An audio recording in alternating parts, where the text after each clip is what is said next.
Welcome back to the Eternal Ruins, an endless labyrinth of ancient mysteries. In my recent wanderings, I've been exploring an area I am calling the Flooded Ruins. These are large sections of this boundless structure that are submerged in water. In this entry, I will be telling of the different places you might encounter in these sunken depths. Water flows all around the ruins, hidden behind the walls, through pipes built by the servitors. These pipes can be both small and large, and they feed the many fountains and pools. I'm not sure if the water has some original source, a place of boundless water, or if it instead flows endlessly around the ruins.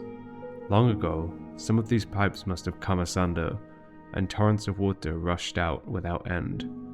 These must have formed colossal flows of water spreading down throughout the ruins. I've heard tell that these traveling floods can still occur, that an otherwise dry hole can suddenly be filled with a powerful deluge, only to be empty again by the next bells. Eventually, one of these outpourings must have reached a section of the ruins that it cannot pass through. This could be coincidence, or perhaps the servitors working to seal off the spreading flow.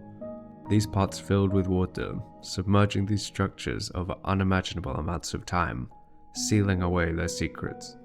It is difficult to explain just how fathomless some of these depths span. You might swim forever and never pass through.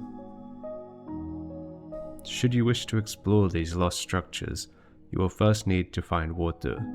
Listen at the wall behind a fountain, and you can hear the faint trickle of water flowing through the pipes.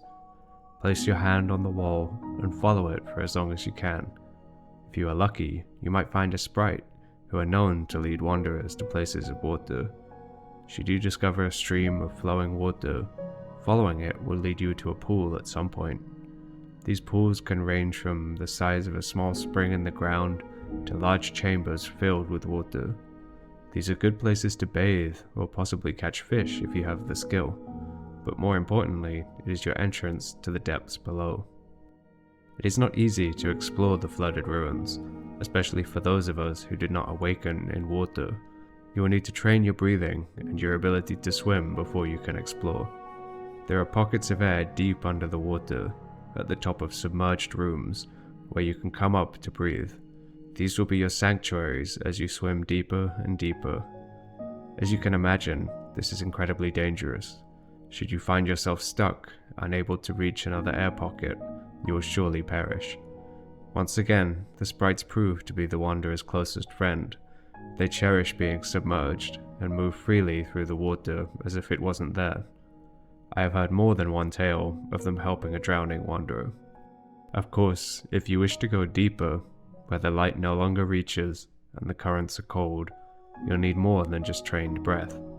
You must wander in search of aid, either from a relic that could let you breathe without limit, or a spirit who could guide you through the unplumbed places. The ruins beneath the surface is like another world from the one we know. You see the halls and passages in a whole new way, able to swim from any angle. A doorway high above can now be reached with ease, and menacing chasms are now tunnels waiting to be explored. The water is also teeming with life, filled with schools of fish and strange creatures. Algae and weeds cover the ancient stones, transforming the structures beyond recognition. On my wanderings beneath the water, I have discovered many strange places. I have seen shrines to great spirits that have been cut off from the rest of the ruins. One even had a spirit warden who was wholly unaware of a world beyond the water and the sunken halls. There are doorways to ancient relic vaults that have been sealed away by the servitors to preserve them. I can only imagine what power awaits should one find a way to open them. And I have even found chambers filled with sleeping statues, submerged deep beneath the water. What happens when they awaken? Some must find air, and those that don't meet an untimely end. The wanderers that survive such an awakening must be quite different from the ones I have met. That brings this entry on the flooded ruins to a close.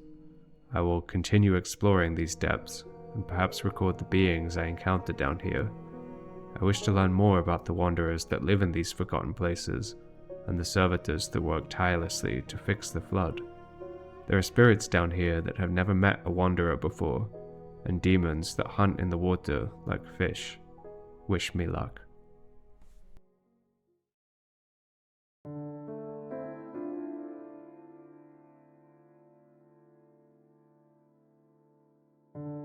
That's all for this episode on the flooded ruins. Apologies for the long wait. It's not an easy time to be an independent creator, and I've had to take on some freelance work to keep everything going. Luckily, this allows me to focus on the fun side of the Eternal Ruins without the pressure of making it work financially. If you enjoyed the video, be sure to follow the channel and leave a comment and all that good stuff. You can also join our community on Discord if you want to discuss the video. I always try to answer questions.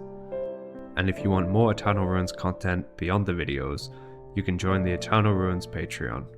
I share my sketches there, as well as the step-by-step process behind my illustrations. It's also a good way to follow the project, even when I don't have time to make videos for YouTube. Thank you so much for watching, and until next time.